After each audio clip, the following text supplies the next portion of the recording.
intencionalidade comportamental, a professora Adriana, Pedro, que é doutorando também, pesquisador do geógrafo. E o motivo pelo qual a gente escolheu esse tema foi de continuar, né, quer dizer, avançando na discussão sobre avaliação, que é um tema que a gente sempre trabalha, e esse é um conceito que tem sido amplamente discutido na literatura e na prática de avaliação, e então por isso a decisão de se debruçar um pouco sobre o assunto e tentar entender um pouco mais de perto o que os autores falam sobre isso. A gente vai fazer um jogral, fala um pouco, Pedro um pouco, eu um pouco, Pedro um pouco, a gente dividiu mais ou menos os textos. Esses foram os 3 textos que a gente escolheu. Na verdade, a gente começou com esse texto, que é um texto mais recente, que dá uma perspectiva dos últimos anos sobre o uso da Behavioral Additionality, e a gente foi tentar buscar um pouco mais das raízes.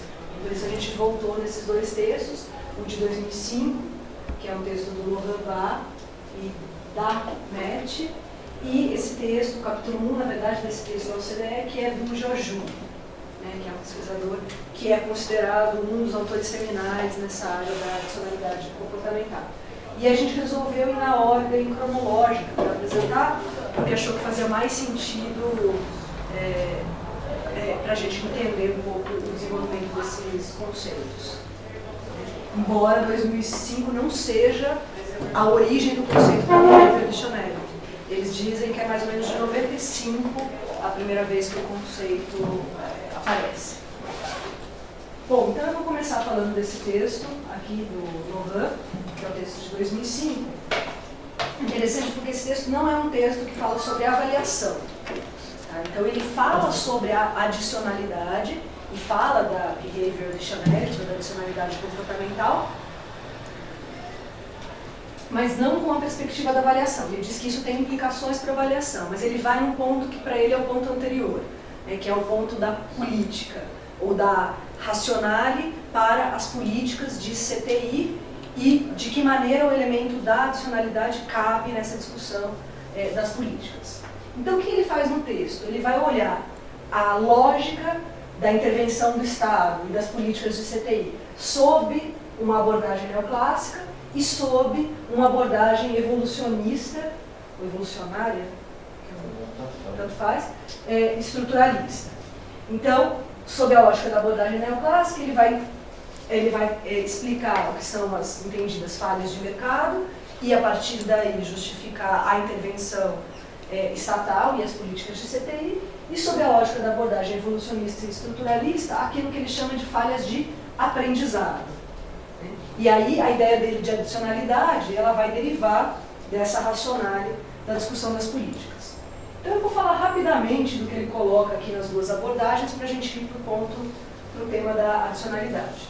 Então na abordagem neoclássica, qual que é a ideia? Quer dizer, a inovação é feita por agentes individuais, só que se entende que existem falhas de mercado que não permitem, uma apropriação total dos resultados desses esforços de inovação. Por quê? Porque os bens são não rivais, não excludentes e, portanto, não são completamente apropriáveis. E, portanto, é justamente essa perspectiva de que você não vai conseguir se apropriar totalmente do resultado daquele investimento que você está colocando, que acaba gerando essa falta de incentivo, que é entendida como uma falha de mercado. Então, o que é isso? Quer dizer, os inovadores, eles não têm tanto estímulo para inovar, porque é custoso, é arriscado, e eles não têm certeza do resultado. Então, o retorno privado é muito baixo para ele, embora o retorno social, se ele investisse na inovação, seria bastante positivo, para o resto da economia, porque ele estaria gerando os bens, produtos, serviços e tal na economia. E é isso que justifica, então, que o Estado faça, já que o inovador ele corre esses riscos, é isso que justifica a intervenção estatal. Então, o que o Estado vai prover por meio das políticas? Ele vai tentar fornecer informação, né, mais informação, porque eles entendem que esse problema da falha de mercado é um problema que está ligado à falta de informação, né, então melhorar a informação sobre a oferta e a demanda e atuar, né, diretamente na oferta e na demanda, ou seja, o Estado fazendo P&D, o Estado fazendo inovação, né, ou incentivando as empresas a fazerem, por meio de crédito, incentivos fiscais, outros tipos de mecanismo, e também o Estado atuando do lado da demanda, ou seja, comprando diretamente produtos, serviços e tal, para reduzir essa incerteza ligada aos agentes que vão fazer a inovação. E também mecanismos e regulações que vão tentar diminuir essas externalidades e facilitar essa apropriação. Então, o que eles entendem, na verdade? Existe um first best equilíbrio que seria alcançado se o mercado e esses agentes, tudo isso funcionasse perfeitamente de forma previsível. Como isso não existe, existe um second best que é atingido por meio da intervenção, né, por meio dessas políticas de CTI. Né?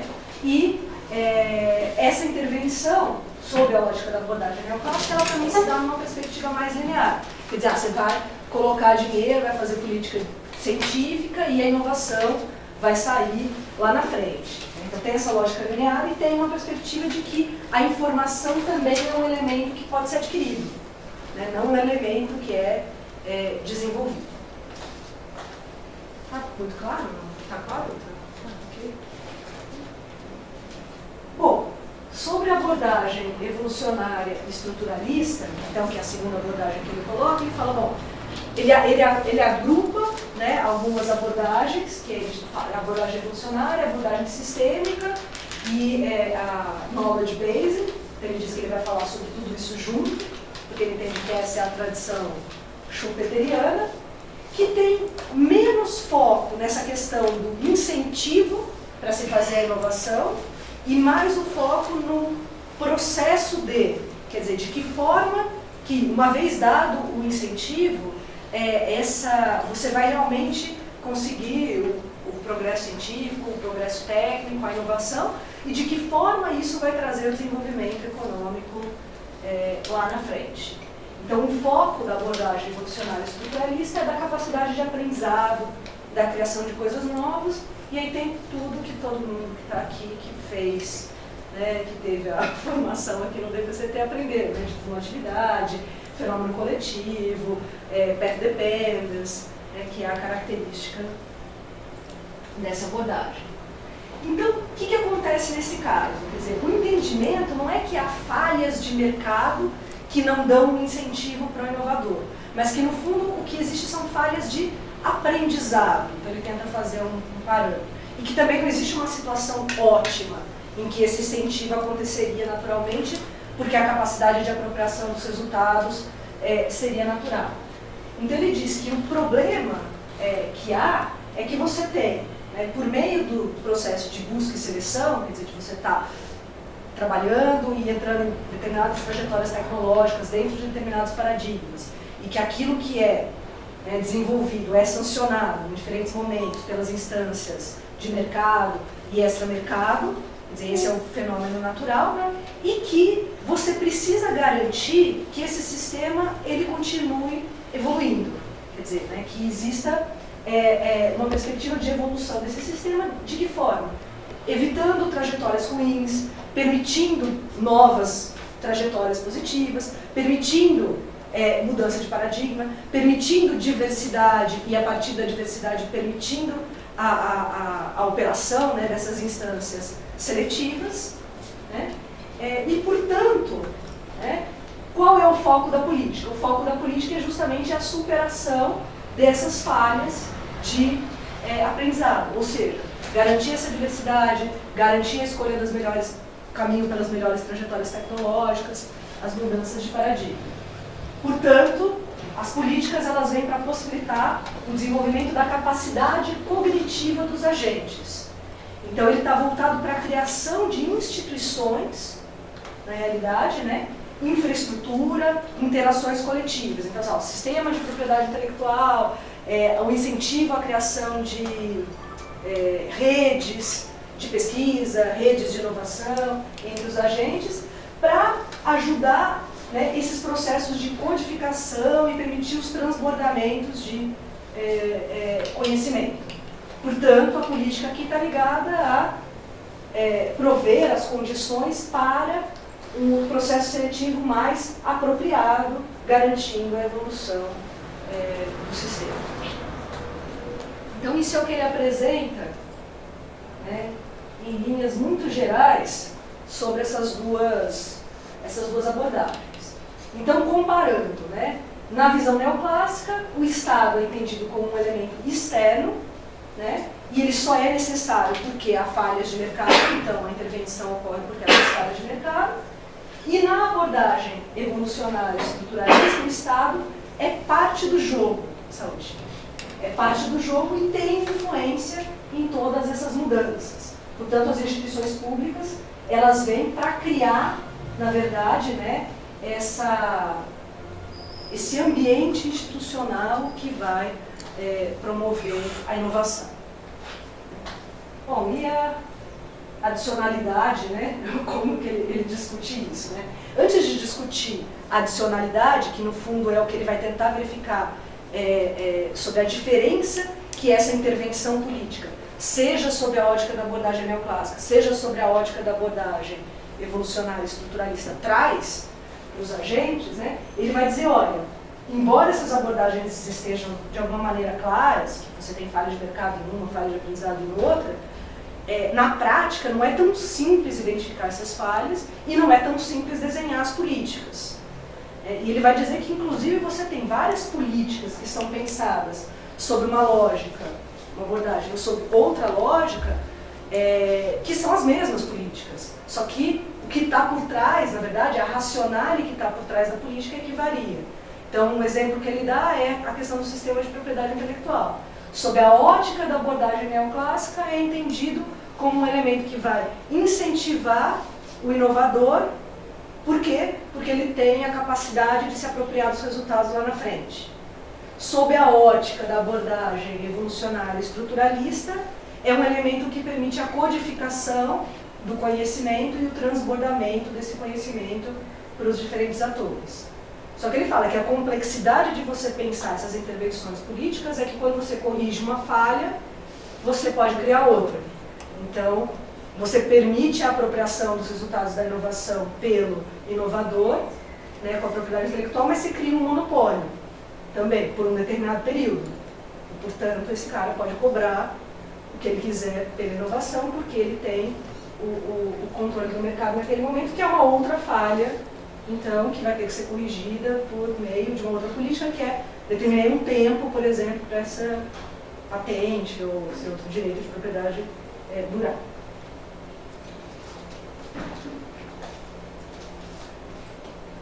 Aí no texto ele faz algumas tabelinhas, né, mostrando a diferença entre as duas abordagens, né, mas são esses elementos que eu falei agora, e ele dá uma ilustração também interessante da lógica, né, dos princípios dessa intervenção política sobre a abordagem neoclássica, sobre a abordagem evolucionária estruturalista e a ideia, né, do que esses instrumentos de política podem dar. Mas é só um resumo do que eu coloquei aqui.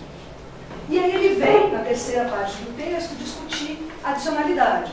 Então, uma vez entendida a lógica que está por trás da intervenção pública, né, das políticas de CTI, ele fala, bom, o que é a adicionalidade, né? É a capacidade, é a diferença, na verdade, né, que essa intervenção estatal faz.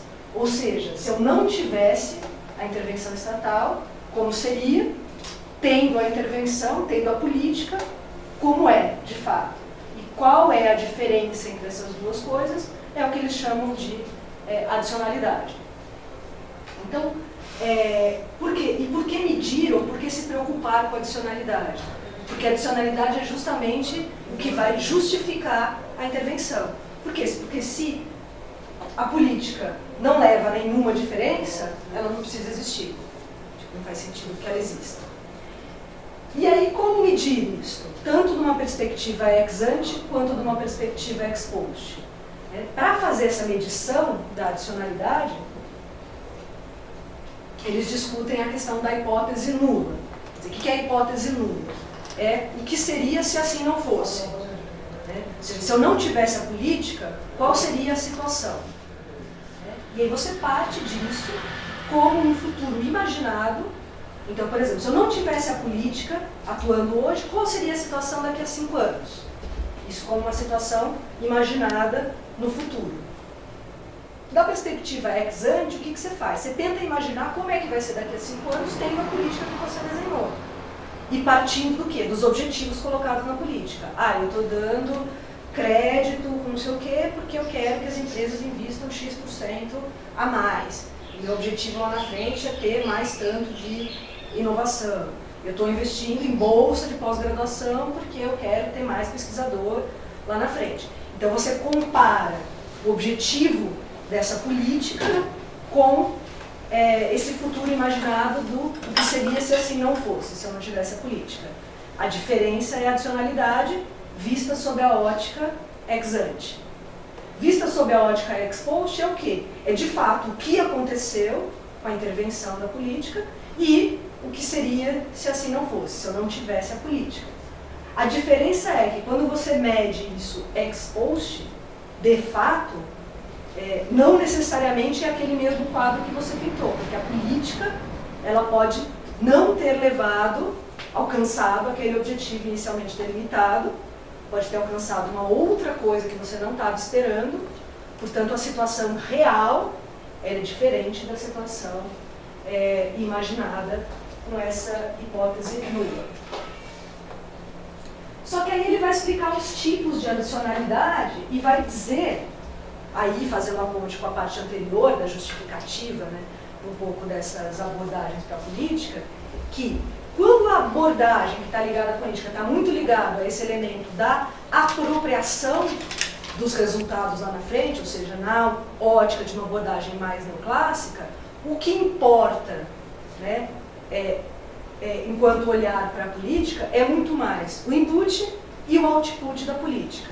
E quando você olha isso sob uma perspectiva evolucionária, o que está entre o input e o output, que é o que ele vai chamar de adicionalidade comportamental, também é um elemento que deve ser o foco, também deve ser olhado porque ele é um desdobramento importante da política.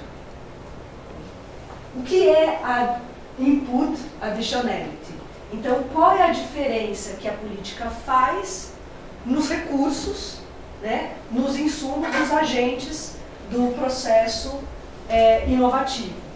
Então, se ele está aumentando a quantidade de recursos que está sendo investido, ou se de alguma maneira ele está deslocando recursos que seriam investidos.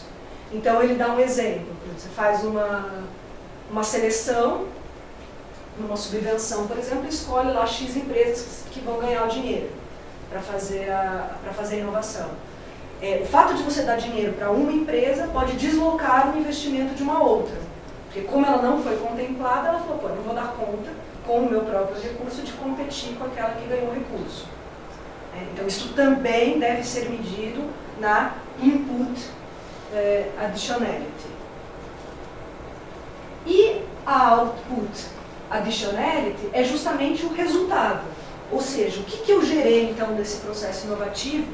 Produto, processo, patente, publicação, né? Quer dizer, a partir da intervenção pública. E aqui, nesse texto do Lohan, ele faz um ponto importante, ele falou, eu não estou medindo impacto.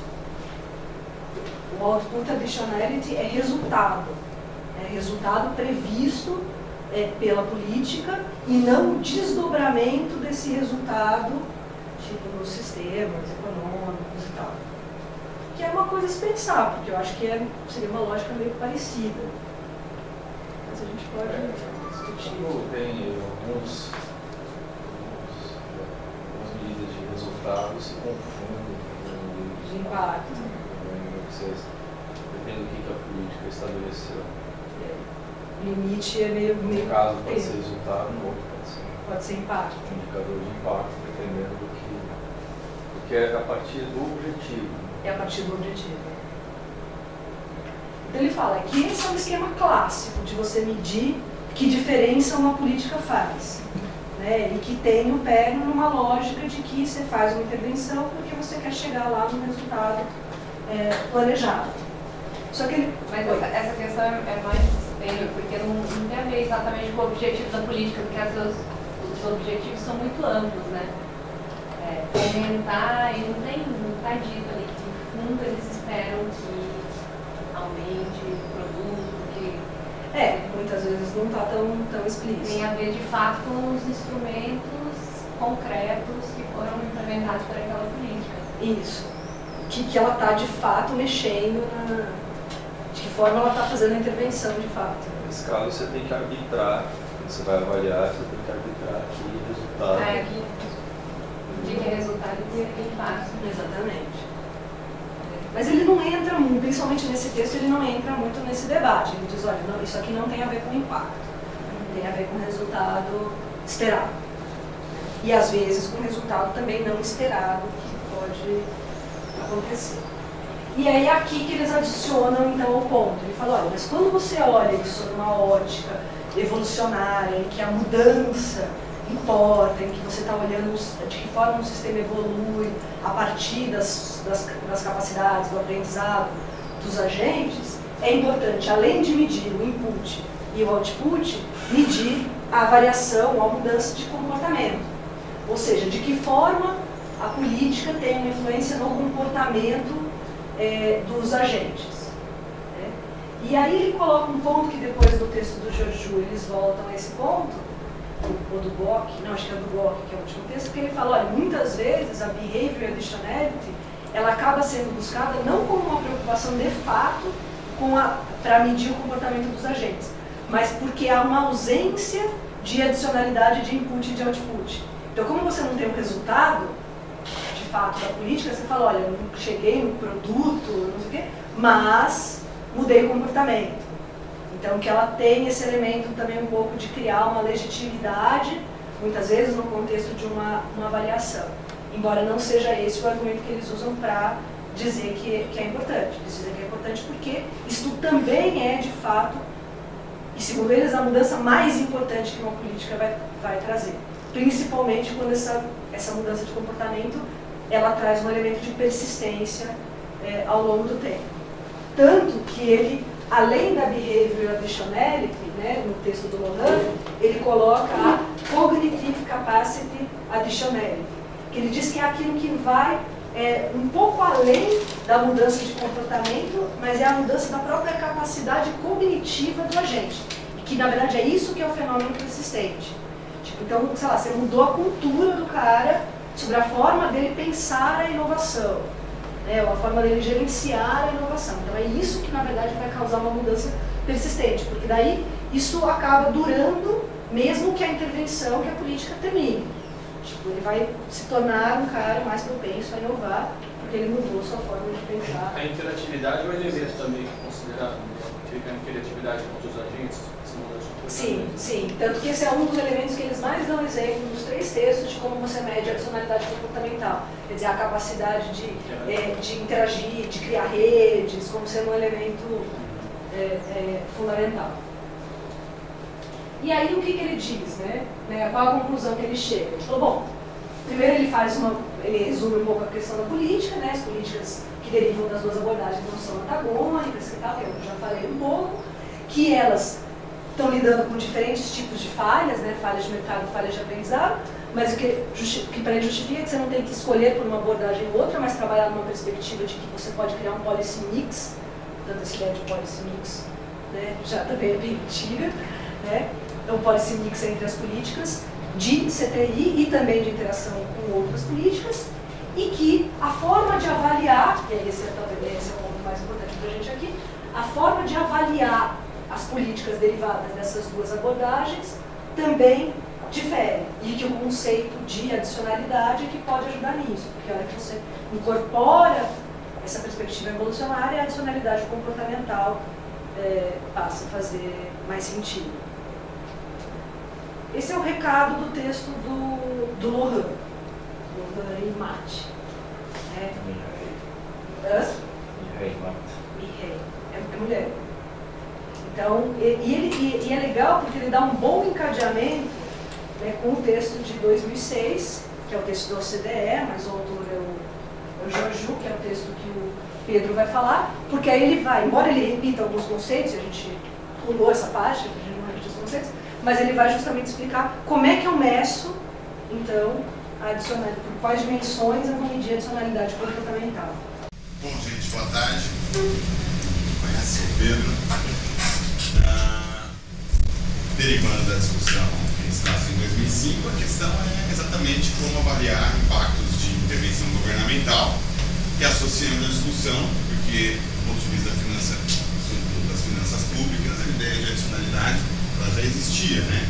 Eles trazem essa discussão também para a avaliação de políticas de inovação. Então a questão principal é como o governo, o suporte governamental, vai influenciar a condução e a direção das atividades de P&D. Então, será que ela vai incentivar as empresas a buscarem diferentes tipos de atividades de P&D? Vai influenciar uma maior colaboração, como esse ponto que você estava comentando, Fábio? Será que vai influenciar novas práticas de gestão que vai afetar objetivos estratégicos que vão impactar o desempenho? E aí o ponto que a OCDE traz é que, de fato, esse meio do caminho entre a adicionalidade de input e de output, eles não estavam sendo contemplados. E que, de fato, esse tema tem se mantido subdesenvolvido, isso em 2006. Então, a OCDE organiza, em conjunto com os 11 países que fazem parte, um estudo, né, para abordar as deficiências, explorar as metodologias e definir um background único sobre o tema. Então, o projeto envolveu formuladores de políticas sobre o país, que buscaram desenvolver um conceito comum de adicionalidade comportamental e também discutir quais seriam as bases para medi-la. E esse documento de 2006, ele resume essa experiência.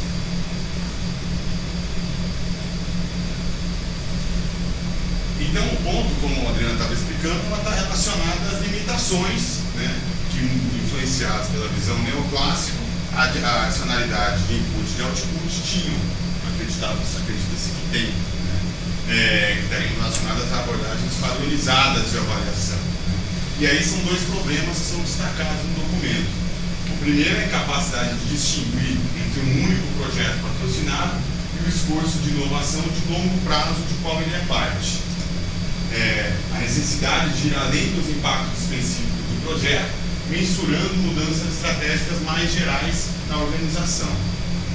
E um segundo elemento é a medição e atribuição, a dificuldade de definir e medir quais efeitos são atribuídos a uma intervenção governamental específica. Isso porque os efeitos são multidimensionais. São diferentes dimensões, crescimento econômico, produtividade, objetivos sociais e em diferentes profundidades.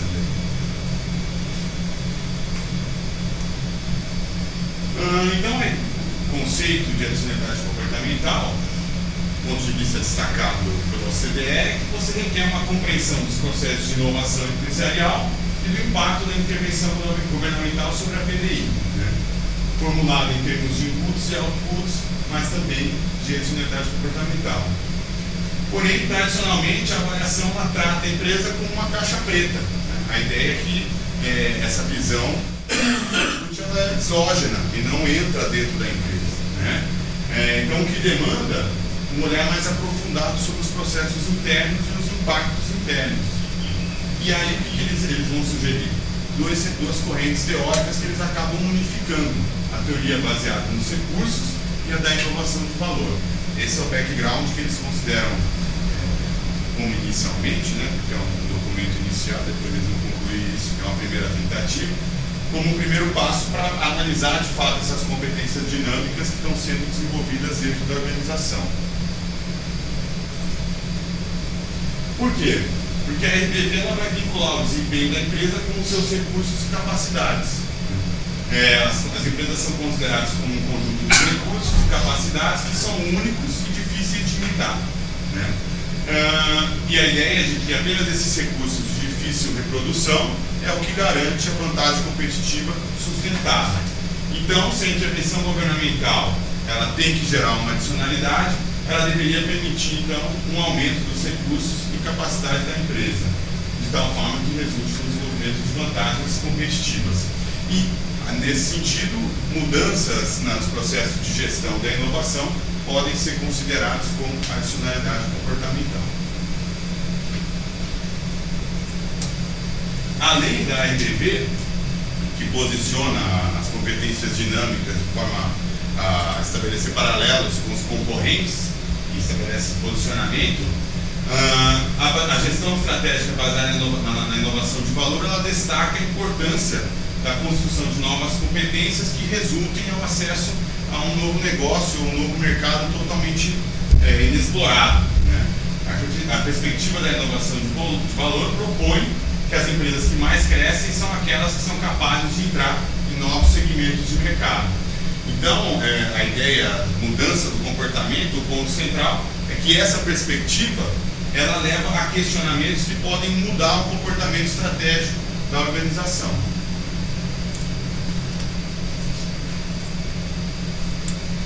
E para medir essa adicionalidade, com base nesses 11 estudos que foram feitos, que foram utilizados para compilar o documento de 11 países, eles tentam agrupar em diferentes dimensões que eles acreditam que podem servir como base para analisar a adicionalidade comportamental. Então, eles sugerem 6. Dentre elas, a primeira seria a aquisição de conhecimento, né? Então, eles vão passar diversos exemplos, mas resumindo brevemente aqui, como a P&D está organizada, a localização da P&D, a dependência da P&D em relação ao financiamento público, o outsourcing de fornecedores especializados, sua relação com universidades, sua relação com parceiros, né? As políticas de recursos humanos, qual é o valor dado à política tecnológica, quais são os tipos de subsídios relacionados à contratação de pesquisadores, qual é o nível de upgrade das competências e habilidades dado o contexto de um projeto específico financiado, né? Mais ou menos, mas lá no texto ele vai escrever amplamente. As estratégias de investimento, esse ponto ele destaca que não é, à primeira vista, uma questão de comportamento, mas que sim, as estratégias de investimento elas vão estar relacionadas a como o P&D está estruturado, né? Por exemplo, a localização das instalações de uma empresa, as consequências de longo prazo, uma vez dado a estratégia de investimento para a região em que ela se encontra, para a rede de contatos. Um exemplo que ele traz, por exemplo, o suporte para a aquisição de equipamentos, né? Uma quarta dimensão seria a posição de mercado, como a P&D ela transforma uma organização seguidora em uma líder, né? Como que um determinado projeto também pode introduzir as empresas a novos clientes ou novos mercados, né? A estratégia de manufatura e de provisão de serviços, como o modelo de negócio pode evoluir devido ao apoio público, uma vez que o avanço no conhecimento pode permitir alterar sua forma de produção ou suas formas de métodos de logística e entrega. Um sexto elemento é responsabilidade corporativa com a sustentabilidade. Pode ser objetivo explícito de um projeto ou forma um outro tipo de externalidade. Mas a atividade inovadora pode resultar em uma redução do uso de insumos materiais ou energia, e por sua vez pode estimular uma reorganização dentro da empresa para tirar proveito disso. Muito rápido, gente. Então esse quadro ele vai demonstrar exatamente como que a adicionalidade comportamental se localiza entre os dois tipos de adicionalidade de input e output, né? Então a ideia, por exemplo, input de adicionalidade e o aumento do valor de financiamento para P&D.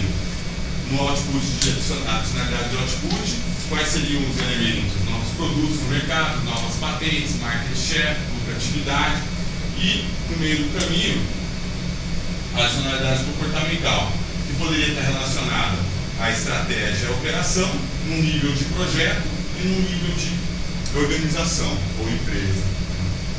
Então, um exemplo, por exemplo, é a análise comportamental no nível de projeto, no nível de estratégia, quais são as relações estratégicas com parceiros, no nível da companhia, qual o impacto sobre a imagem, no nível das operações, a qualidade do produto, ativos que não necessariamente eram analisados do ponto de vista do input de adicionalidade de input e adicionalidade de output.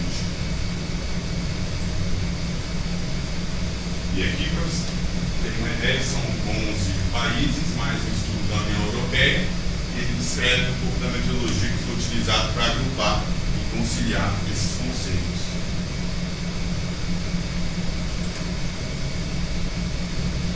Quais são as conclusões gerais? Mudanças comportamentais durante a implementação do projeto. As decisões relacionadas ao lançamento do projeto. Em muitos casos, a decisão de lançar ou não o projeto foi influenciada pela disponibilidade de financiamento governamental, que ele chama de Project Additionality. Aceleração dos projetos. O apoio governamental permitiu acelerar um determinado projeto, ou seja, fazendo com que ela se mova à frente do seu concorrente, possibilite uma entrada em novos mercados de forma mais rápida. A escala ampliada e o alcance. O apoio do governo permitiu uma expansão da escala de projetos ou tipo de parcerias envolvidas. O estabelecimento de pesquisas mais desafiadoras. O apoio do governo incentivou as empresas a assumirem projetos de P&D mais desafiadores, pode ser interpretado também de maior risco. Possibilidade de desenvolver novas competências que possam vir a ser exploradas no futuro. Essas seriam as mudanças comportamentais que ele coloca, que a intervenção governamental se deu durante a implementação do projeto. Já com foco na questão da persistência do comportamento, ele destaca 3 elementos. Maior colaboração, a maior cooperação e trabalho em rede entre as empresas, o follow-up de projetos no sentido de que há um maior encadeamento entre o desenvolvimento de um projeto, posteriormente a um projeto que foi financiado, a melhoria da gestão. Muitas empresas relataram que a gestão de diferentes rotinas foram melhoradas como resultado da participação do governo no financiamento. São os 3 elementos principais. E aqui ele apresenta um sumário, das principais pontos encontrados durante o projeto. Então, por exemplo, na Austrália, em relação à aceleração do schedule, 100% das empresas responderam que teria demorado mais tempo para o projeto ser lançado. Em relação ao lançamento, 37% de que iria ter sido cancelado. Então ele traz um resumo.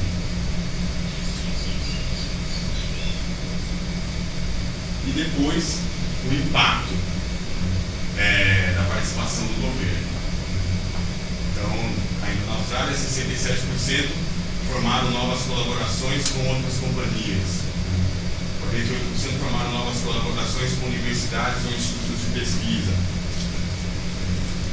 Ele vai delimitando. Na prática, outras conclusões são, em relação à influência na política e na prática, de que a adicionalidade comportamental ela provém um vocabulário positivo, importante para trabalhar a avaliação. Ela traz esse vocabulário, explicita esse vocabulário para se pensar em avaliação de forma complementar. Como implicação, a visão de que como as políticas elas estão de fato se relacionando com as estratégias empresariais. Como que você tem a mudança de fato do ponto de vista cognitivo da estratégia da organização.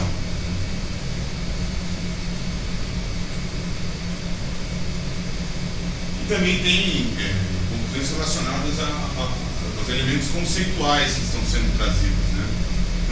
Então é o primeiro passo para reconciliar a adicionalidade comportamental.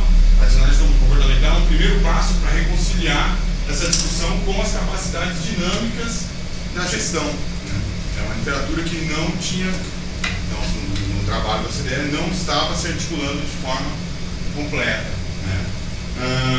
a questão da inovação de valor, ela demonstra a importância de você trabalhar a estratégia com vistas a novos mercados, para o desenvolvimento de novos produtos, né? E como a adicionalidade comportamental está fazendo esse meio de campo, de fato, com a abordagem neoclássica e com a visão sistêmica.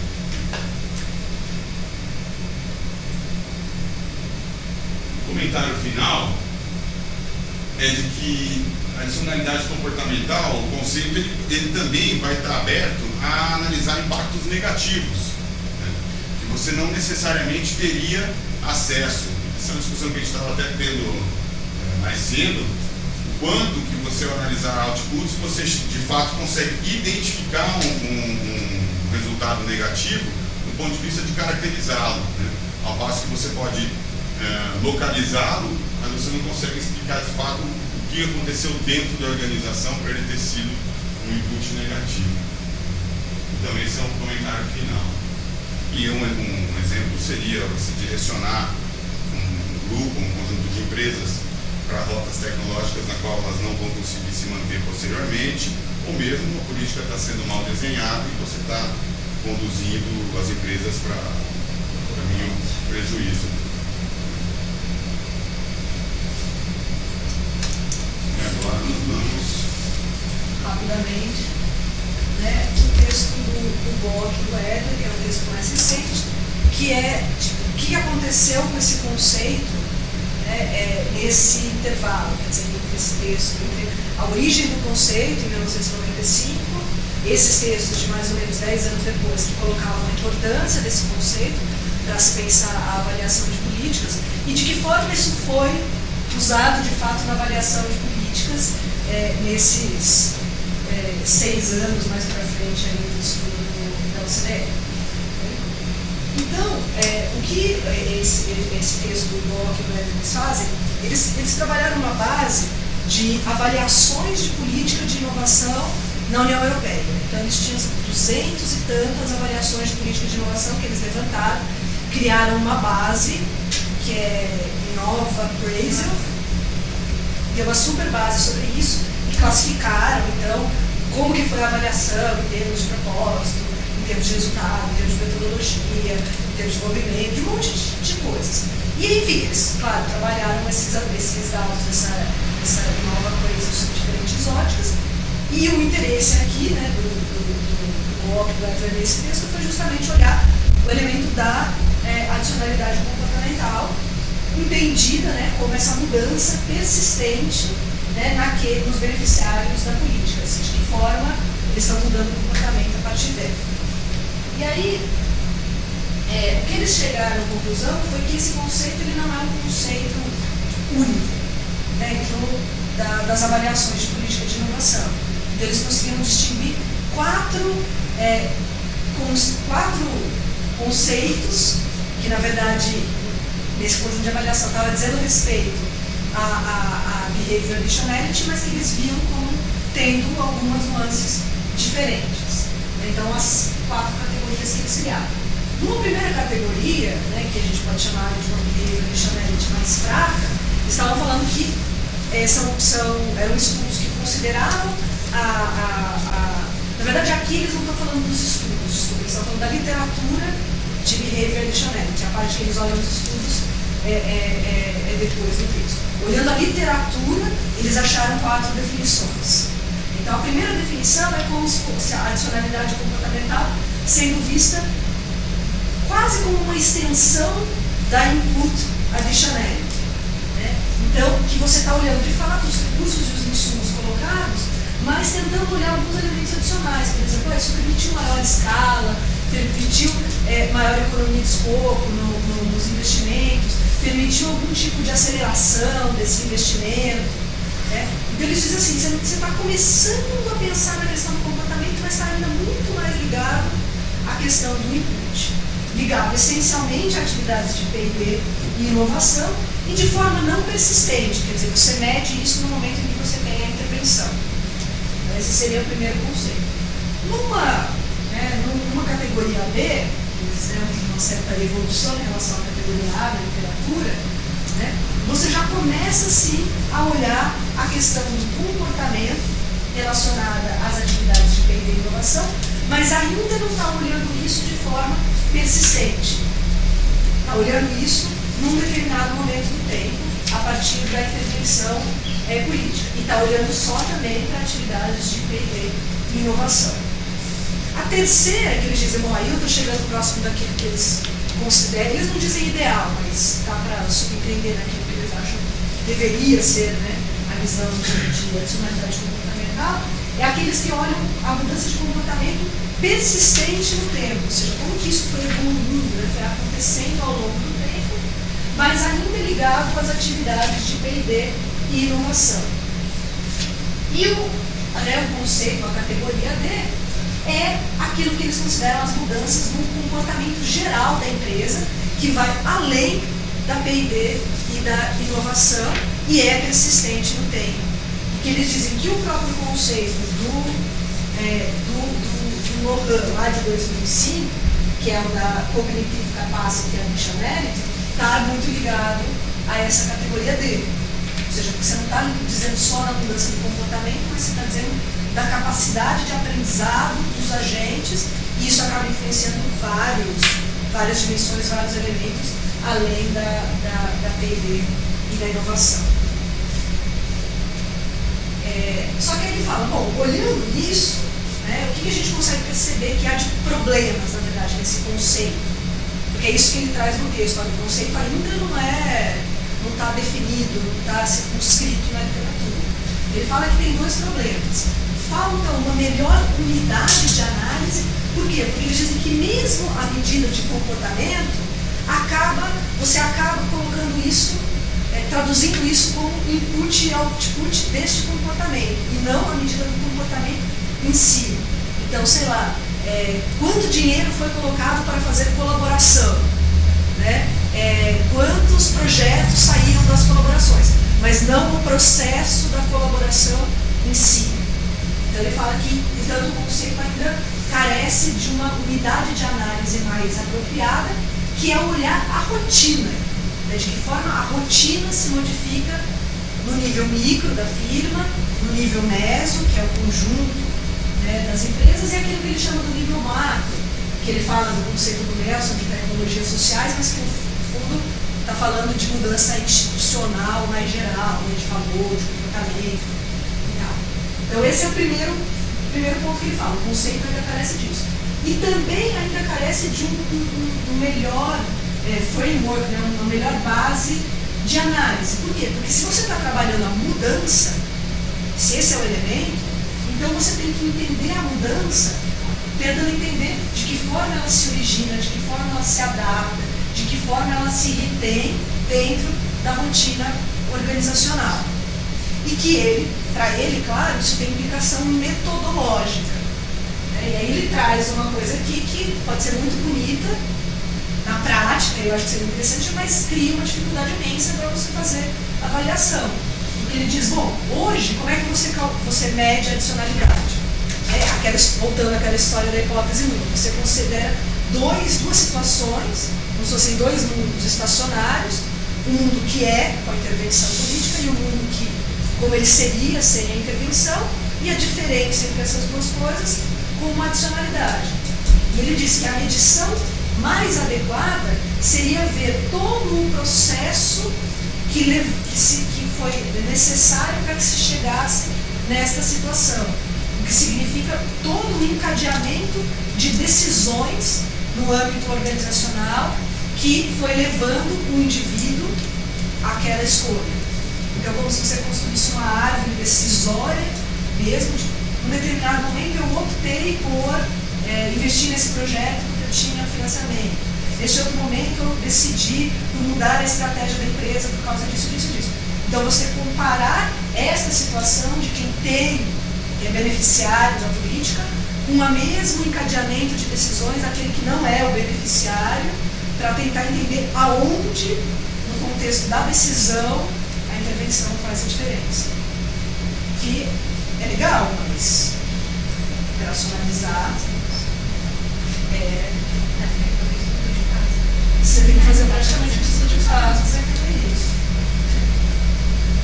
E aí ele, depois de analisar isso sob uma ótica mais da literatura, ele vai para os dados da no appraisal, né, dessas políticas que ele teve, para tentar olhar como que isso vem sendo tratado, né, em casos reais. E aí ele faz 3 tipos de análise que ele vai falar, e aí a gente... Bom, se volta ao database, análise de texto para 33 estudos, como que a racionalidade comportamental foi mencionada explicitamente ou implicitamente, qual foi a definição, se incluía elementos de persistência ou não, qual era, implícita ou explicitamente, a definição de racionalidade comportamental dentro da PID, comportamento de PID, ou no comportamento de colaboração, ou estava só em um ou entre o outro, se havia referências a blocos de comportamentos nas relações, e depois ele vai para a análise estatística de toda a base, 216 no total, e depois ele utiliza esses 5 estudos de casos.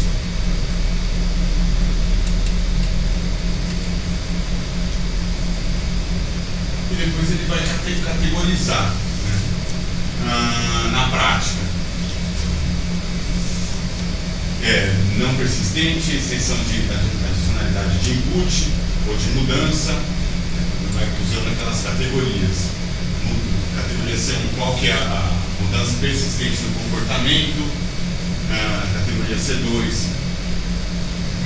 se tem menores referências aos blocos de construção, vai categorizar na prática.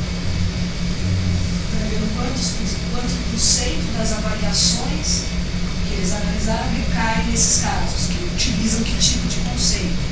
Só que para isso ele reorganiza aqueles conceitos iniciais. Ele aproxima o AB, abre o C em 2 e tal.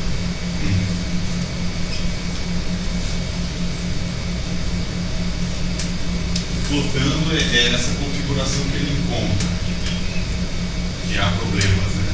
Soma 100. Soma 100. Então a gente olhou, mas também não consigo identificar. 39% sem adicionalidade, as avaliações. E aí ele vai plotar com 29%, as 3 visões estão inseridas.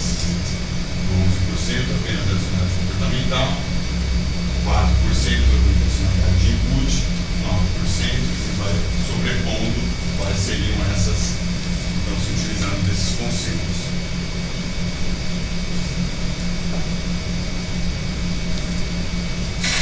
Bom, a adicionalidade dentro dos resultados estatísticos que ele obtém, que a adicionalidade comportamental está mais relacionada aos projetos em relação aos programas. O conceito ele é menos aplicado nas avaliações que são realizadas internamente, não externamente pelos avaliadores.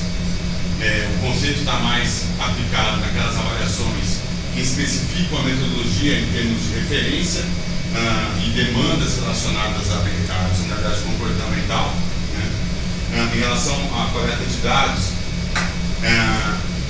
a adicionalidade comportamental não é necessariamente diferente de outras avaliações. Né? A participação da adicionalidade comportamental nas avaliações que utilizam métodos qualitativos, ela é um pouquinho maior na população geral de reportes. A adicionalidade comportamental usa pesquisas mais frequentemente. O conceito é mais usado predominantemente na natureza formativa. A diferença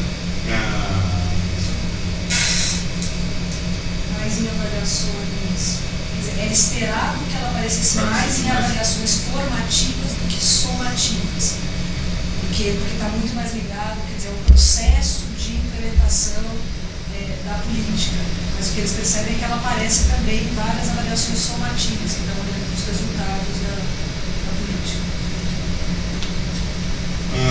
elas são mais discutidas amplamente no governo e público em geral e seus usuários.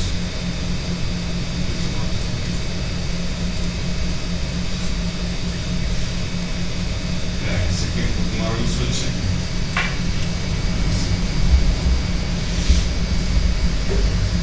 ela é mais utilizada do ponto de vista da implementação de política do que de fato nas avaliações, né?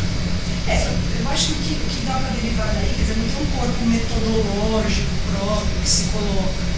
Quer dizer, ela aparece porque quando ela é mencionada, quer dizer, quando existe uma exigência para se fazer uma avaliação que considera isso, então você inclui isso do ponto de vista metodológico, mas a forma de coletar, de analisar os dados não é muito diferente do que você está falando disso.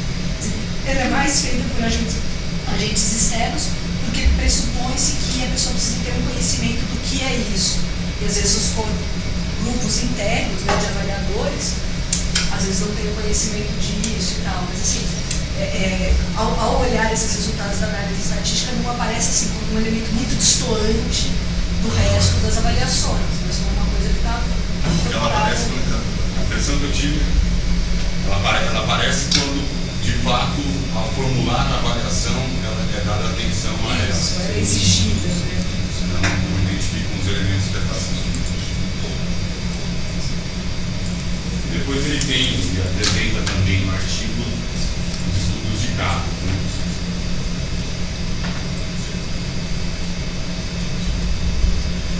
Como a gente estava discutindo, a análise de texto mostra que o conceito ele aparece de diferentes maneiras, que não há um entendimento dominante para o seu uso. A estatística também demonstrou que há idiosincrasias. Menos idiosincrasias do que aquilo que era esperado. Ela se dilui, na verdade, dentro desse conjunto maior de avaliações. E que ela está predominantemente avaliada em conjunto com o input e output.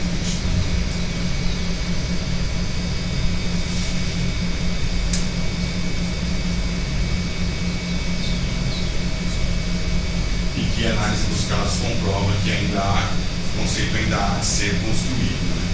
Precisa avançar.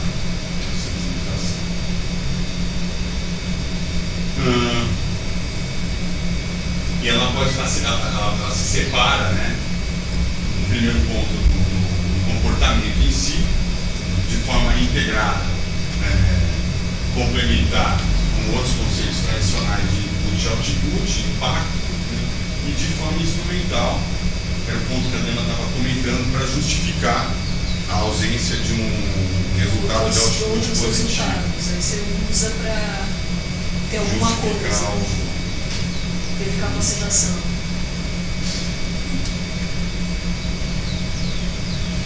Então, conclui que, de fato, formuladores de políticas e avaliadores reconhecem a necessidade de medir e compreender a mudança de comportamento.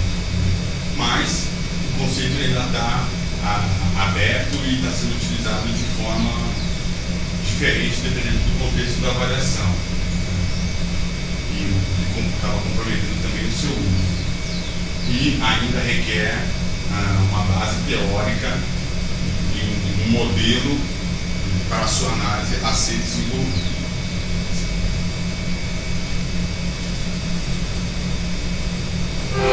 E aí, para finalizar, esse é um trecho do artigo, que é necessário para verificar que são guidance that allows for strengths in the way to design adequate evaluations that capture the specific nature of behavioral change and its links to the higher order program objectives. All too often, it seems we get stuck in a simplified or even instrumental use of a concept that should be the head of innovation for thinking that innovation is about changing behavior. A gente comentando, a gente estava discutindo quando ele deriva no nível micro, meso e macro, de que existiriam blocos que possibilitariam um aprofundamento, né, você trabalha sobre o nível macro, sistemas de inovação e os impactos. Outras abordagens conceituais, além da resource based view, que ele coloca lá, que complementaria, na verdade, essa visão de mudança de comportamento, dos agentes, de relação, mudança institucional, dos sistemas. É isso, gente. Nós preparamos uma linha de apresentação. Planejar isso.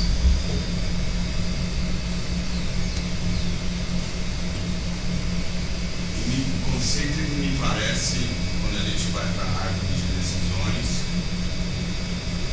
você tem que fazer estudos de caso e trabalhar uma política, ele é praticamente difícil de aplicar, né? Na prática. O difícil sempre é a definição. Você não conta definição de causalidade. Você no ponto crítico nesse todo tipo de avaliação, porque tem hipótese nula. Duro é você ter a hipótese nula acompanhada. Esse é o problema. E do ponto de vista da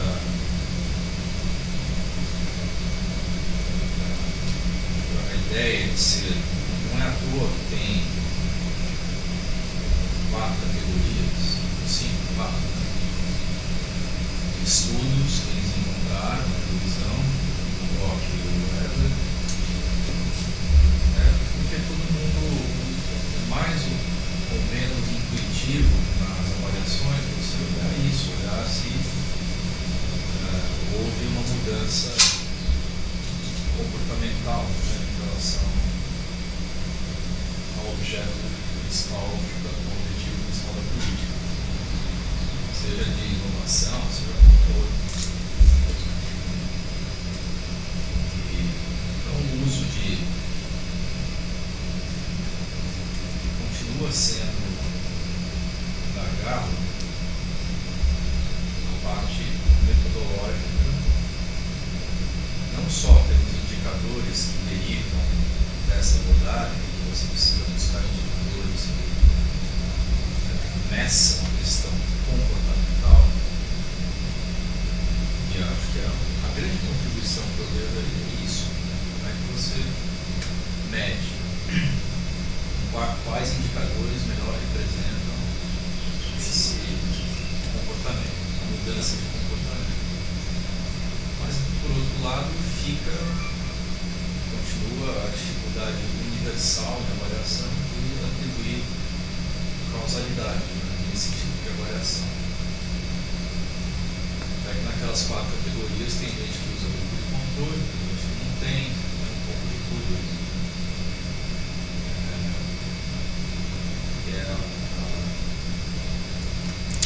A questão seria, no começo das políticas, os programas, os projetos, um pouco mais granular, mas pensando nos programas, nas políticas, você ter uma boa medida de qual é a situação antes do programa entrar em funcionamento. Esse é o grande gargalo. Ninguém faz isso. Exceto o professor. Não, mas mesmo quando faz, tem várias medidas que a gente teria que ter medido assim que eles entraram, a gente também não mediu. A gente tem, por exemplo, situação socioeconômica antes, né? Mas questões ligadas ao aprendizado, mesmo teria que ter medido. Mas mesmo quando essa coisa de medir antes, Sérgio, se você ainda não tem um modelo bem desenhado do que medir, é difícil. Porque você aprende também ao longo do programa o que medir. Que aí você fala, putz, tinha que ter medido isso lá atrás, né? Mas pelo menos ter um conjunto inicial de base já é um grande avanço. Mas mesmo tendo um mundo em que há muita mobilidade de atores sociais, capacidade de buscar alternativas grande, o isolamento do fator caso, polícia, polícia, programa, é muito difícil.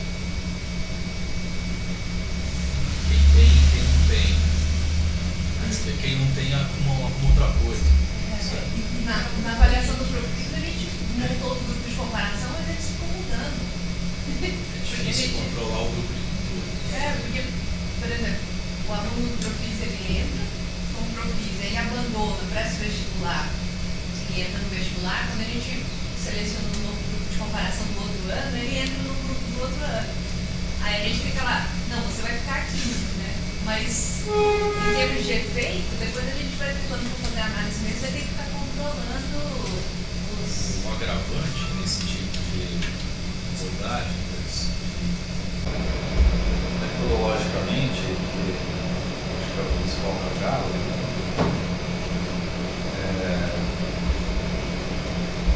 fazer esse pessoal estudo de carro. Não dá para fazer estudo de carro. Então, e aí tem a coisa, tem a beleza do estudo de caso, se você consegue uma riqueza de informações que ajudam a entender várias coisas, só que você perde em termos de generalização, né? Então você pode falar, para esse projeto, dentro desse programa, funcionou super bem e tal, mas você... Para olhar o programa, você tem que criar indicadores que são os mesmos para todo mundo e eles têm que ter a capacidade de captar justamente esses aspectos mais sutis do comportamento que são difíceis de... Por exemplo, a gente em algumas avaliações usou, a sua propensão a investir, né? Mudou a propensão a gastar dinheiro em tecnologia ou em pesquisa e tal. É uma forma de procurar captar isso, né? Mudou o número de interações com os outros atores do sistema de inovação. Quando a gente pergunta das competências, sempre, né? Sua competência para gerir projetos, para captar recursos, para fazer gestão da propriedade intelectual, tudo isso é racionalidade comportamental. Naquele diagrama, chamaria de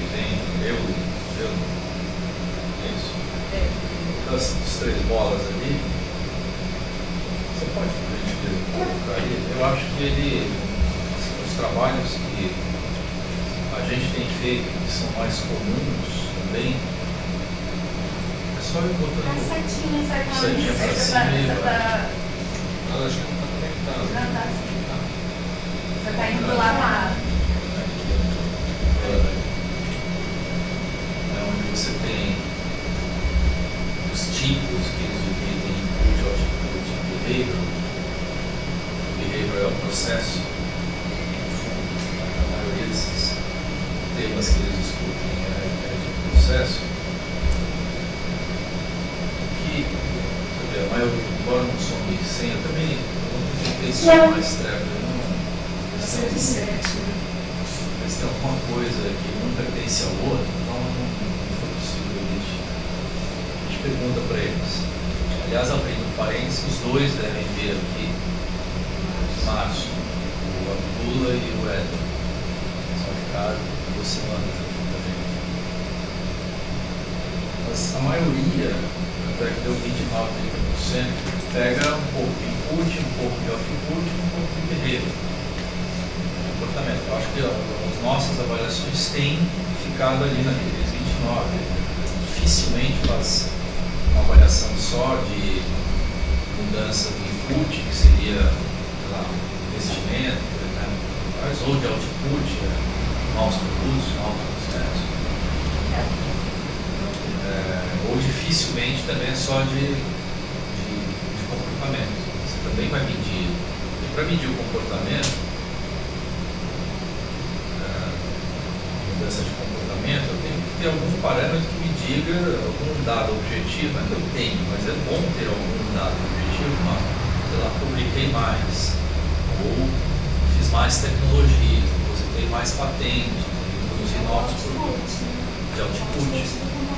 Aí você vai falar, beleza, mas isso daqui traz isso que é uma mudança de comportamento ou não? Porque não adianta eu falar que é uma mudança de comportamento, o cara piorou os indicadores de output e de input.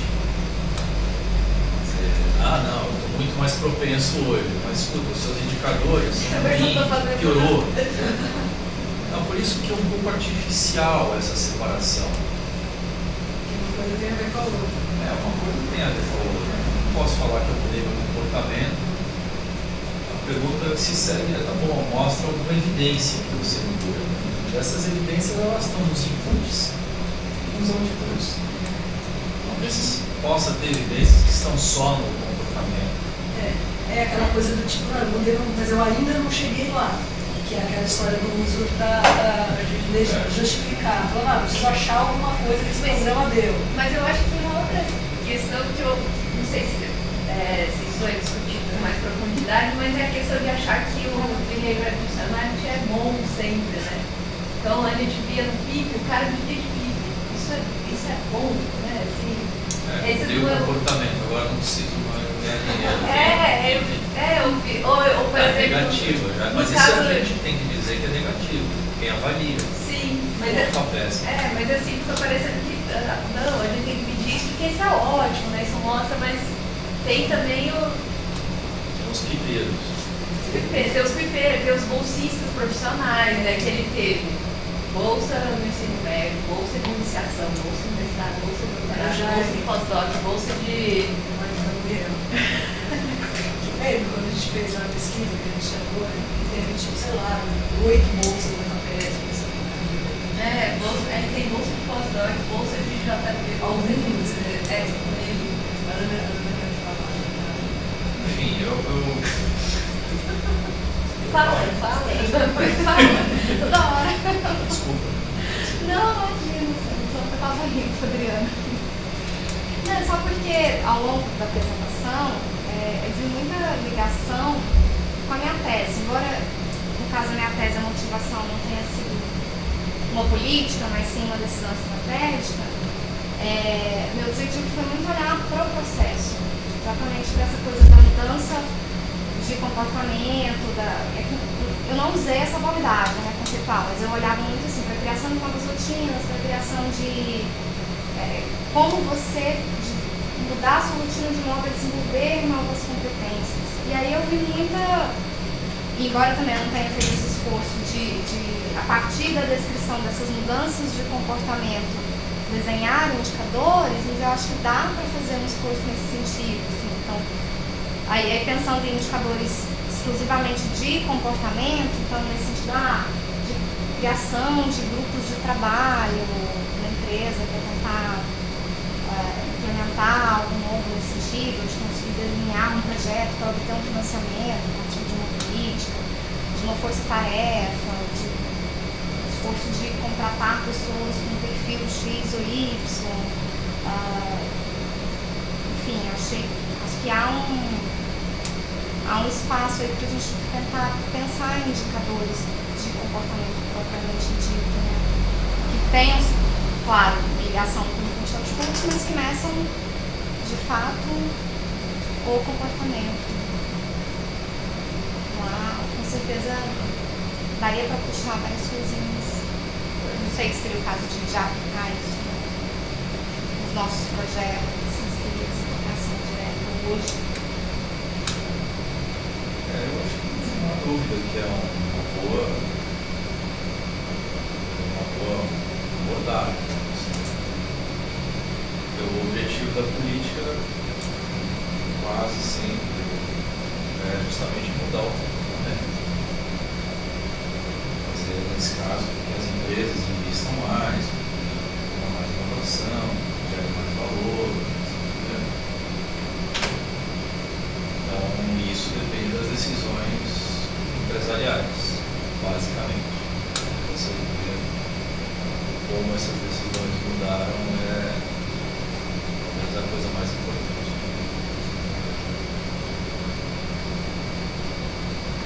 O que mais? O texto de 2005 ele traz um pouco essa visão de complementariedade. Eles rasgam a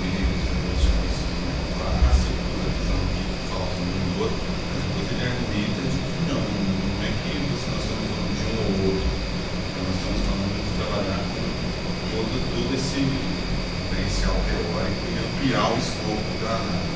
Eu acho que até essa discussão que ele traz, ele falando, existe a política pensada com essa abordagem, a política, quer dizer, as políticas, os programas são mais ou menos muito parecidos, né, na verdade. O que está por trás, um pouco, é que varia, mas essas coisas se complementam, né?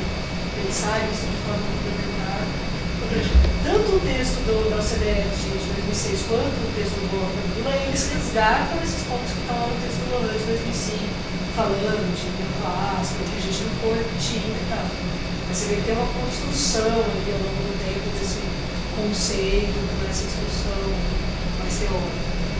Agora, trazendo um pouco da discussão que a gente traçou no primeiro módulo da disciplina, sobre os fontes do comportamento inovador, o papel da intuição, o processo decisório, elementos subjetivos que se relacionam, fica muito difícil você trabalhar com causalidade de uma política específica.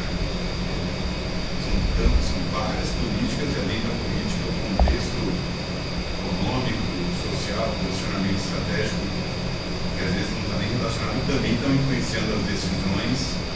Difícil isso. Quando fala em comportamento, assumir que é apenas um comportamento manifesto, sem os elementos subjetivos que estão na cabeça, no fundo, de uma pessoa, de um grupo de pessoas, de um board diretivo, estão relacionados a comportamentos intuitivos.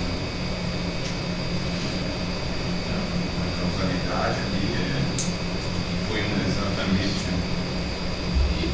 Mas, enfim, Tem que ser feito. ser feito. E na essência, nossa, chega no nível micro, isso é no micro, meso, macro, ele vira praticamente uma avaliação psicológica e vai precisar de uma avaliação psicológica periódica, né? 3 em 3 anos nós vamos pegar um grupo imenso e nós vamos ir analisar cargos específicos dentro de um board específico para ver como de fato aquela visão pessoal está se refletindo. Esse é um desafio que vai além desse, né? Quando ele fala da tecnologia social, ou que é a mudança institucional, quer dizer, como é que a política ao longo do tempo mudou, por exemplo, os valores, o comportamento das empresas brasileiras. Né? Isso que é adicionalidade comportamental, mas pô, difícil, né? Você não cair no free economics, né? Começar a relacionar tudo com dados secundários, pode gerar um revolto caminho, senão as políticas e os programas começarem desde o início a procurar medir o seu impacto. Isso. Na hora que você faz isso, o problema da interação das políticas, da dificuldade da função de causalidade, ele vai continuar existindo. Mas pelo menos você terá medidas um pouco mais seguras para dizer que aquele programa especificamente mudou aquele elemento comportamental, porque ela tem muito mais a ver com esse elemento comportamental do que o outro conjunto que está no qual a empresa está imersa. E isso é um desafio, né? Essa avaliação alfabética, né? Isso talvez esse seja um bom ponto de partida do ponto de vista daquela ação. Quais são os indicadores que efetivamente ela impacta primeiro e mais, e quais são aqueles que ela impacta segundo indiretamente. E na hora de calcular, colocar um fator que dê o peso devido àquilo que impacta mais. Não estou falando nada de novo, basta você jogar os pesos e ponderar as variáveis que você está avaliando. Mas, quando você começa a pegar os dados logo no início, dá um pouco mais de segurança para focar a sua avaliação naqueles indicadores. E você pode, inclusive, no começo perguntar, você, por exemplo, se a empresa está indo lá no FINEP, você tem financiamento do BNDES, você tem financiamento de um universidade, eu falo, sei lá, pode levantar esse tipo de coisa que ajuda depois a ver, pensar quais são os fatores que poderiam estar explicando também aquilo. Não necessariamente. A gente fez, né? Não sei se todos, mas uma boa parte das avaliações tinha essa questão se tinha outras fontes, outros programas. Várias vezes. Só que isso acabou não sendo usado para dar o desconto. Foi ponderado devidamente. Na verdade, a gente meio que usava, a partir desse você conseguiu outro, né? Era meio até como um resultado do. Isso tinha, mas projeto. também se tinha outro.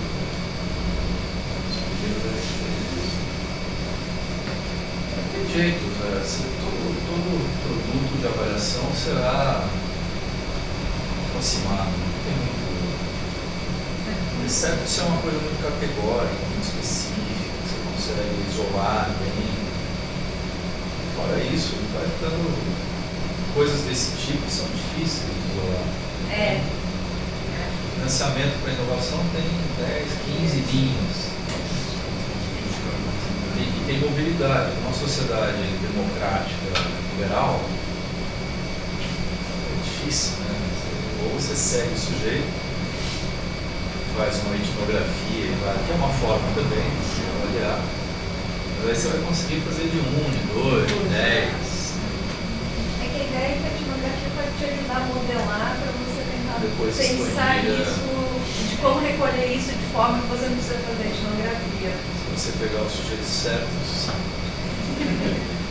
Isso é uma coisa que a gente não faz muito, né? Assim, a gente já tenta começar, a gente já quer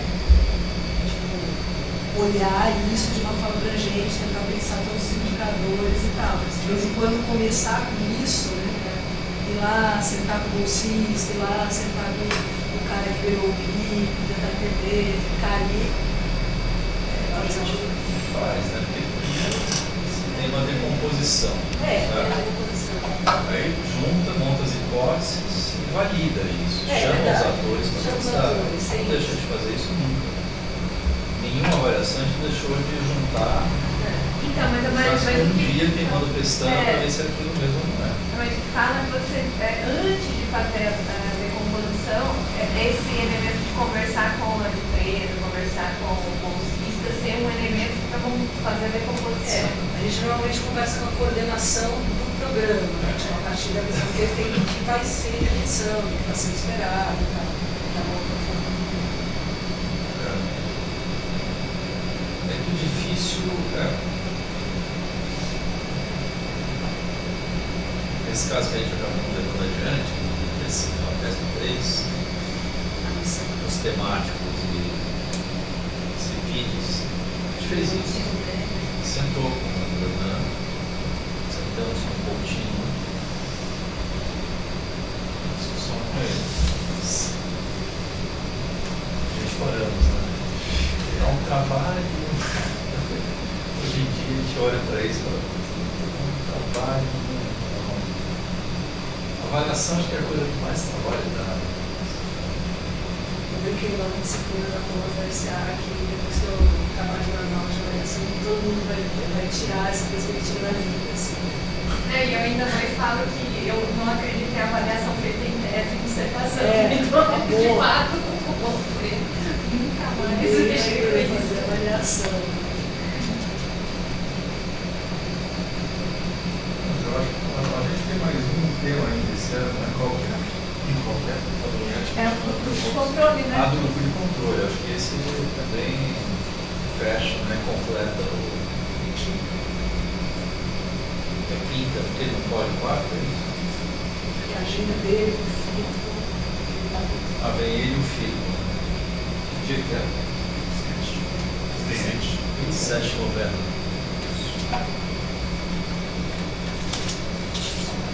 Legal.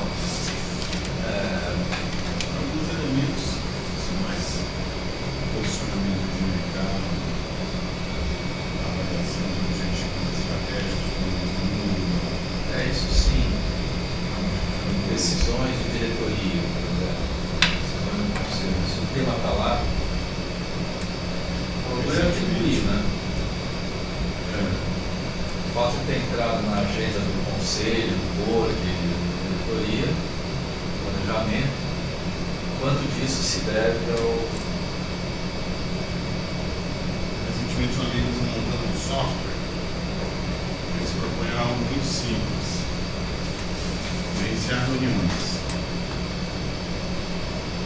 E ele entra primeiro com um cálculo do número de pessoas que estão ali, projetar o custo daquela reunião por hora de trabalho, organiza os tópicos, organiza a agenda e depois ele tenta guardar a decisão.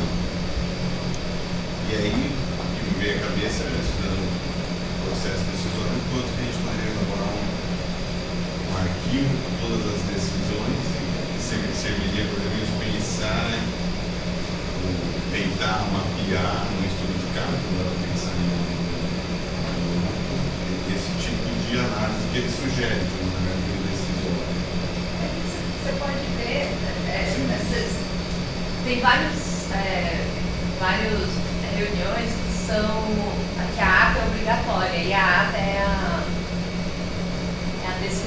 a transcrição das falas, né? Então isso é uma documentação que daria para fazer.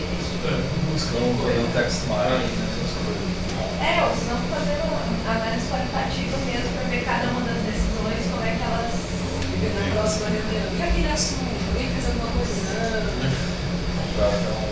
Não, mas eu fico pensando, por exemplo, exato, porque tem... Eu lembrei da reunião da CAIConsul aqui, que é uma das instâncias do Consul da Unicamp, né? A ata é transcrita. Então, e um assunto, ele passa várias vezes pela mesma...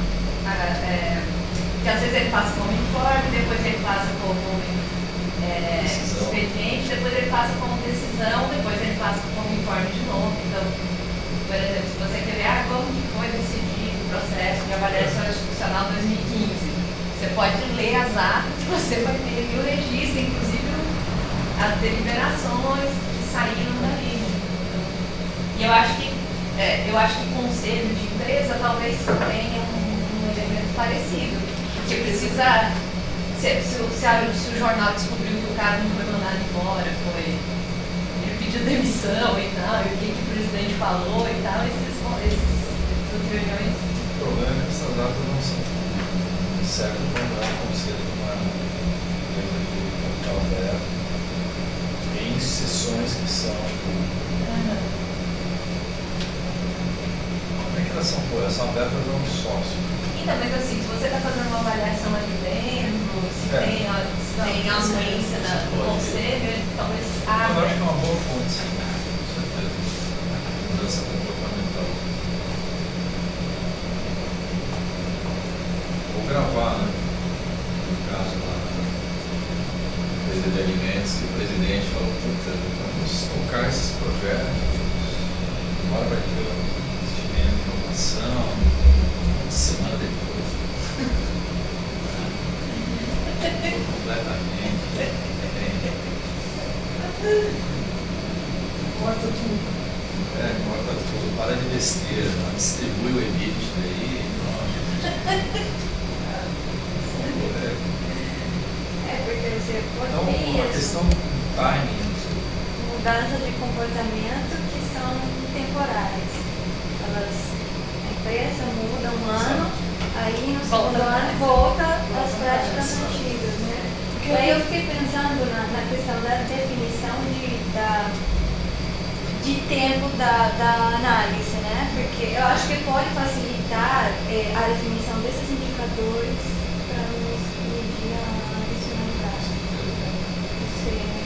Por isso, porque quanto maior o horizonte de tempo, mais mudanças, mais difícil a atribuição de causalidade. Então, claramente você precisa de um longo prazo, né? E de monitoramento e acompanhamento. Mas, sei lá, 5 anos, 3 anos. E eu acho que tem uma outra questão que eu acho que a gente sempre parte de uma perspectiva muito inflada da atribuição do programa. De que faz isso, faz aquilo, faz aquilo outro e tal. Sempre imaginando que os programas É bom para um profissional que formou o programa tomar cuidado. O Então, mas da mesma forma que vocês têm que estipular o escopo do tempo, mas também limitar mais o que você vai atribuir de fato ao programa, o que você, né, sei lá, sem cair naquela coisa de esperado, não esperado, mas sei lá, assim, indo com De ir pra ver o que vai achar no caminho, aí você termina um pouco também. E a gente, essa proposta do bloco, do micro, médio e macro, não acontece necessariamente no mesmo tempo. A tecnologia, que tomou uma decisão estratégica, uma empresa cresceu, determinada tecnologia que ela lançou, agora daqui a 10 anos essa tecnologia tem de fato um impacto macro. E ela já não dá mais, ela já jogou para outras concorrentes, já está todo mundo ou não. Já veio alguém que implementou, alguém já está investindo na nova geração, já começa a ter ganhos, e aquela ainda está tendo impacto no nível macro. E a questão mais ela está falando de que você vai ter que fechar um período de tempo ali mesmo. Mas aí eu vou parafraseando o Chaco, né? Decision is a cut, evaluation is a cut. Quer dizer, quando você decide avaliar, nesse tempo, são esses os indicadores, é esse o grupo. Quer dizer, embora, claro, a validade ou a capacidade de generalização dependa desses vários elementos, quer dizer, você limita e vai. E, claro, você tem que justificar suas escolhas para garantir a legitimidade da metodologia, de que o resultado que você tenha está respondendo, mas, quer dizer, uma hora você para até que nível você vai, você para no tempo, você para no conjunto de indicadores. Esse horizonte de tempo, aí, o fato de se enquadrar numa dessas 4 categorias talvez esteja diretamente relacionado com o período da avaliação. Porque eles falam, né, one-off, Isso, que aí você, no seu tempo para avaliar, você só pode mensurar 2 vezes. Aí não dá para... Tem os trade-offs, né? Então tá, vamos olhar o comportamento ao longo do tempo, então vamos fazer estudos longitudinais com gerentes de inovação para ver o que está acontecendo. Só que aí a atribuição vai se perdendo, porque você vai ter tantas outras coisas que o cara deixa de ser inovação daquele. vai fazer qualquer outra coisa. Né, que eu entendo.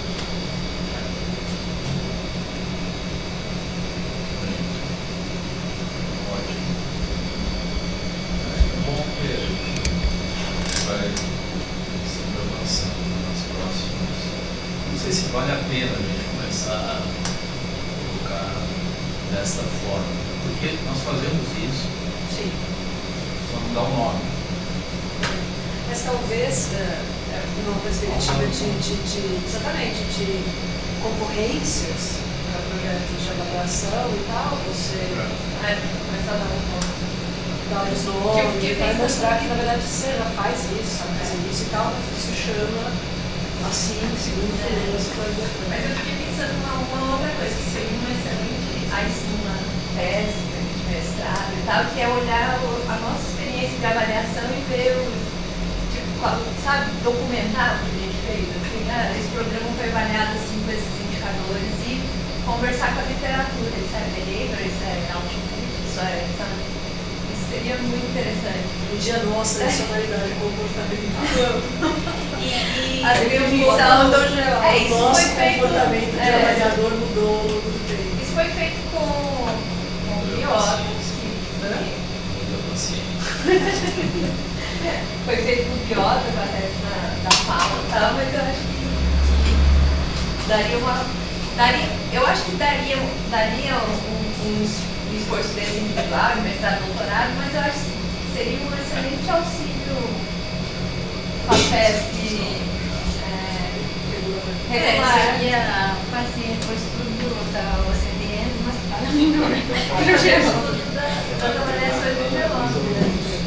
Isso seria muito interessante, assim, de documentar como cada um foi feita, quais foram os indicadores, como foi evolução ou involução. Não sei se justifica o projeto quando você fala, vou olhar as avaliações do grupo de estudos e tal, mas esse recorte, né?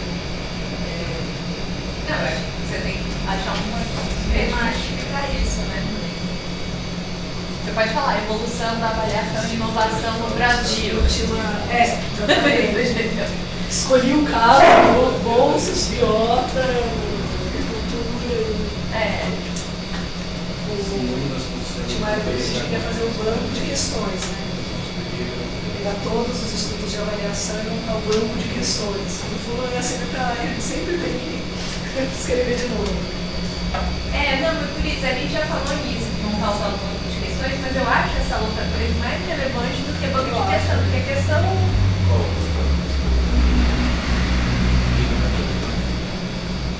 Isso eu estava falando, de olhar as avaliações, a evolução dos conceitos, dos indicadores, das metodologias e tal. Isso eu acho que... Eu acho que seria um excelente bolsa de produtividade do cérebro. É um projeto de bolsa de produtividade. Seria ganhar um incrível R$2.000 por mês.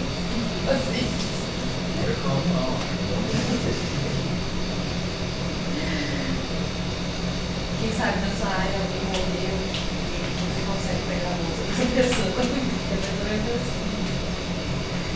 Tem estava vendo no São Paulo do Certo, tinha uma dissertação de mestrado que a aluna, Simone, Simone, aluna de Débora Martins. E ela utilizou a adicionalidade comportamental para ver, não o impacto, para ver os resultados dos projetos de sobrevivência econômica da FINEP nas determinadas empresas. Ela utilizou a abordagem na adicionalidade comportamental. Só que ela só conseguiu pegar 4 estudos de caso, que entra no nível de... Não, 4. Tem? Débora Martins. Uma da Simone.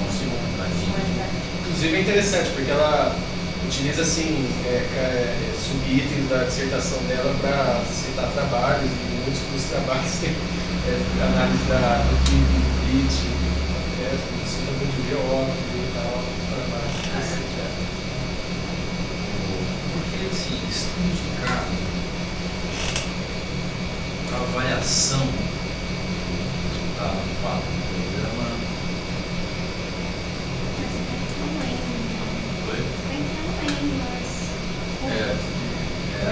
Mas às vezes A gente cabe muito na perspectiva acadêmica.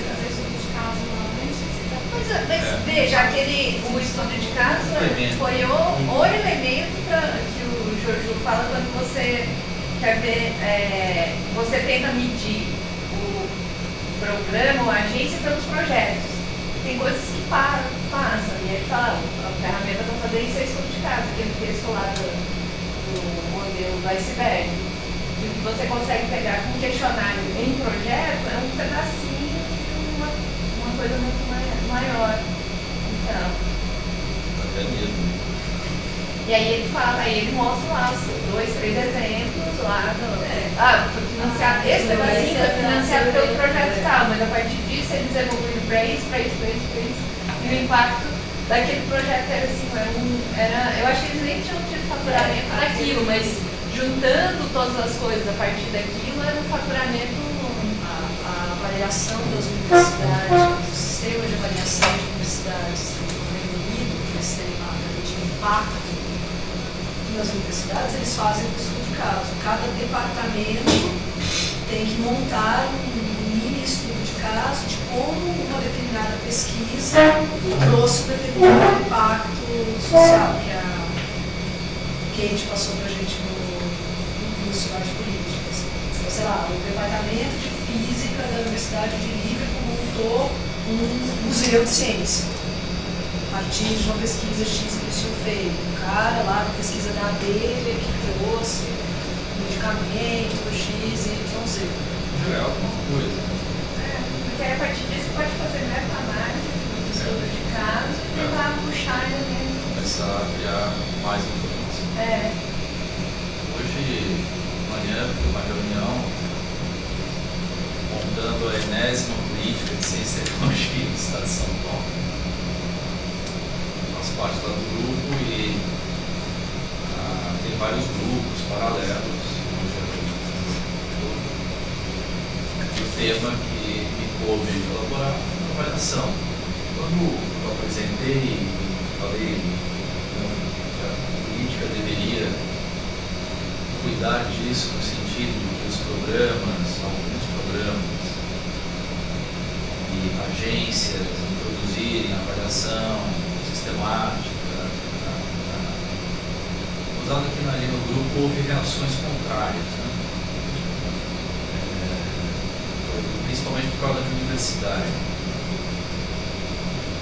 Universidades, não, mais avaliação da universidade, como é que faz para a universidade, mas eu não me lembrei desse exemplo, né? Senão eu teria comentado esse exemplo lá da menina. Mas você vê, dentro a resistência é grande, mesmo num grupo que a gente teoricamente só está ali pensando como melhorar as coisas. O tema da avaliação, todo mundo concorda, mas ninguém quer fazer. É isso. Interessante a reação. É difícil, porque no serviço público, avaliar o sujeito que decide montar um programa, uma política. Se isso não der certo, ele pode ser, o Ministério Público pode vir em cima dele, então ele não quer saber de avaliação.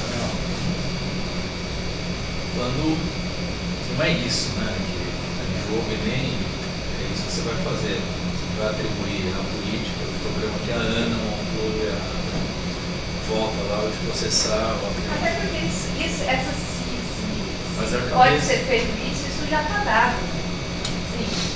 A história de todos os presidentes do Banco Central tem milhares de processos, porque isso faz parte do cargo. Isso já está dado, isso não é da avaliação. Se alguém pode ser responsabilizado criminalmente por não estar conseguindo alcançar metas, não sei o que, isso não precisa externa à avaliação. Os professores vão ser responsabilizados.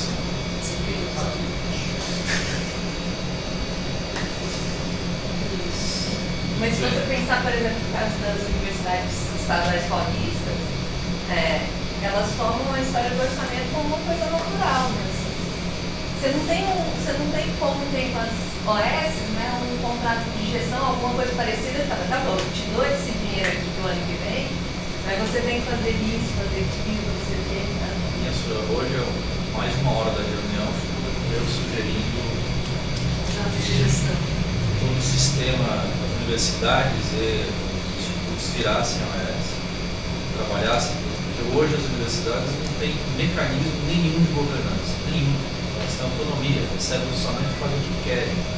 Inclusive quebram, né? Como a música quebrou. A música está quebrada, fazer plano de demissão voluntária. A Unicamp está à beira de quebrar também. E está gastando, contratando, fazendo tudo como se não tivesse acontecendo nada. Não tem nada, nenhum mecanismo. Contrato de gestão. Só que não tira a autonomia, mas dá uma responsabilidade. Foi meta, assim. Nossa. Esse daí, não, sério. Muito. Esse eu não sabia. Se você vê nas universidades, elas são regidas totalmente internamente, assim, né? Não tem muito. Tem outras universidades, outros mecanismos que tem um conselho externo, né? Que olha para o que a universidade está fazendo e pode. Não, vocês vão ter que fazer isso, vai ter que deixar de fazer isso, não sei o que e tal, né? E esse conselho, em muitos lugares, é ele que cuida da relação para cima e para baixo, assim, né? Então a questão política partidária não entra totalmente, ela vai nesse conselho, né? A própria escolha de reitor, né? Você tem processos abertos nas universidades americanas, quem vai ser o reitor, né, e tal, aí concorrência, as pessoas mandam um plano de trabalho. O cara não é o cara que está lá na instituição, tem uma carreira política. Eleição partidária. Não, totalmente. Partidária. PT contra o PSD. É uma coisa.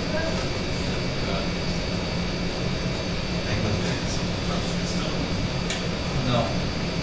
Na verdade, para ser sincero, eu não sei se é contra a gestão, mas existe uma cobrança. Tem várias universidades. Não é só o ranking, né? Você tem que mostrar serviço. Você recebe uma parte do orçamento que fala que você tem que expandir vaga, você tem que fazer isso. extensão, né, que é o... Eles chamam de outro nome, cada lugar chama de um nome. É serviço, né? Tem uns que chamam Não, de serviço. eles chamam de alguma coisa social, ou tipo... Tem um nome lá, que até tá no workshop. Atividades... social, sei lá, alguma coisa assim. Isso daí. Ok, bom, muito Obrigado, tá ótimo. Próximo dia 27 de novembro. Vamos ver o grupo de controle. O grupo de controle é a grande mágica, né? Que você compara é a atribuição de titularidade. Todo mundo confia, quer dizer, o mainstream confia cegamente no grupo de controle. Na hora que você diz que o grupo de tratamento foi melhor, em 10% do grupo de controle está avaliado. Está legitimado. Está legitimado. Você consegue publicar. Você consegue